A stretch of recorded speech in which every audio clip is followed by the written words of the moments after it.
Now right next to that Cory tank is what I'm calling the Angelfish tank. Right now it's got no fish in it. It's a 125 gallon tank that we just recently set up. It was set up, I didn't like it, we tore it down, and when I say we around here, that means my daughter and I. My wife and I actually live with our daughter and her husband, and my daughter does a lot of the physical work because I am somewhat limited. So we tore this tank totally down and are putting it together with a different plan. It's going to have 11 angelfish, which I bought at a recent auction. They're in another tank you'll see. And 6 rams, same story. And then I got 3 bristlenose ancestris babies that were about 2 inches long when I got them, if that. I got those from a friend of mine. And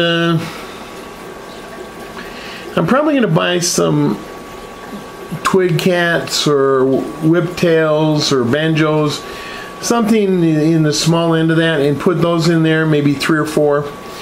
With the ancestris and the loricades, they're going to like the wood.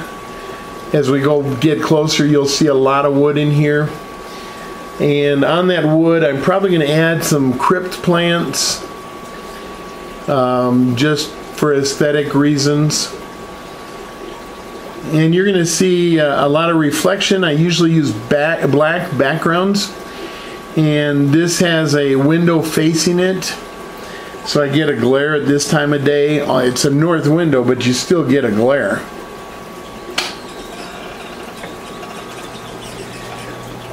So at this end of the fish tank, you'll see it's slightly raised into that back corner. It's a little hard to see because of the lighting. And that back corner is going to get some more plants, probably some kind of broadleaf plants, bacopa or something. And this Ludwigia right here provides a nice visual barrier. And so if some rams want to go breed on and lay their eggs on that big flat piece of rock, they could do that. Or just on the other side is some more rocks and a chunk of wood, which you can easily see there's a little tiny cave underneath there. Rams would probably like to hide in there. All along the back is going to be a row of jungle val. It's going to start out just one plant every inch or 2. Eventually it'll grow bigger, and I'll let it grow up over the surface of the water to provide more shade. In the middle, you'll see that this dwarf sage is sitting on a little bit of a mound.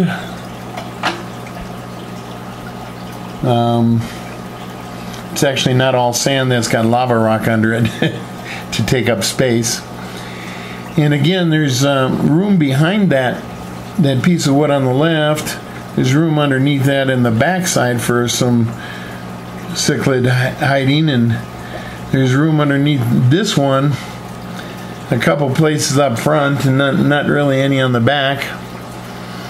See, I've already got one snail going in here. I usually have snails everywhere, but I have assassin snails too, so I'll throw a few assassin snails in here, and they enjoy it. I used to try and keep pond snails out of my tanks. I gave up on that, and now I go with assassin snails. It works. Speaking of keeping them out of my tank, a little bit of black hair algae on this manzanita that's going up. Yeah, that came out of, well, that was in this tank under its previous life, and obviously I didn't do a good job cleaning it off. You know, algae's going to happen. I don't stress over it. I will fight it. I more or less hold my own. I like, got a couple pieces, a couple of plants actually growing out of the wood there. I think that looks cool.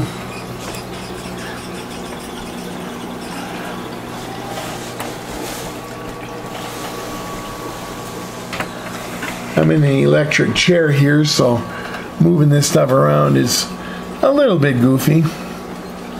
But you can suffer through it or stop watching. So there's the other plant that's actually growing through a hole in the wood there. Now right here in front, well, there's a catappa leaf. I already talked about those. That one will go into the shrimp tank soon. That's a big piece of wood there and behind the glare.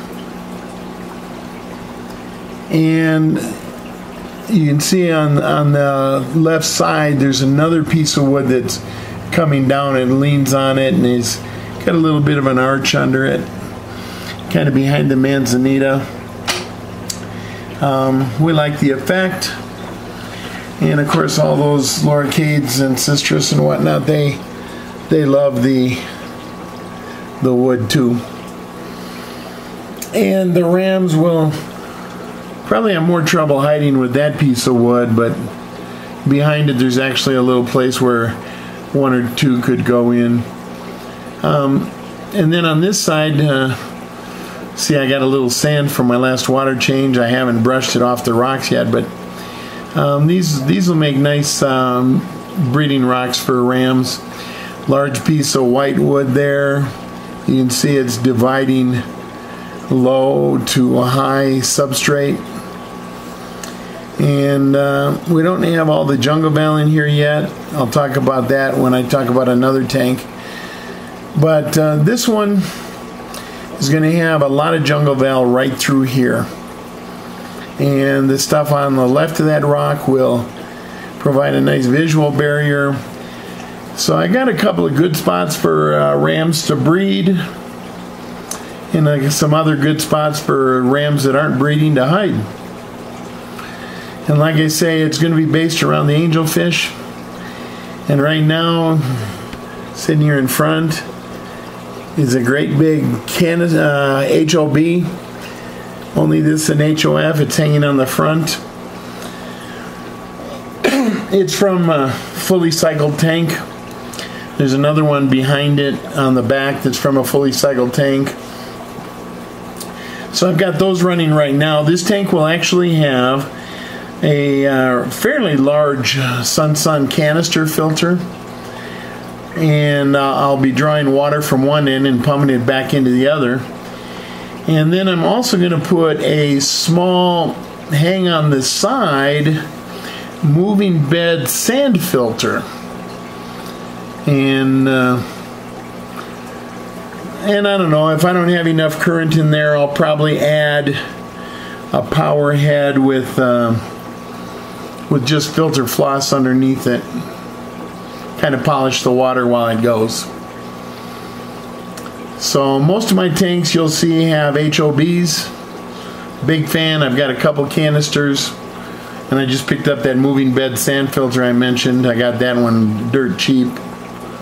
Like, I paid more for the fish tank that it was in than the filter was worth, and the fish tank was been free. So that's another tank.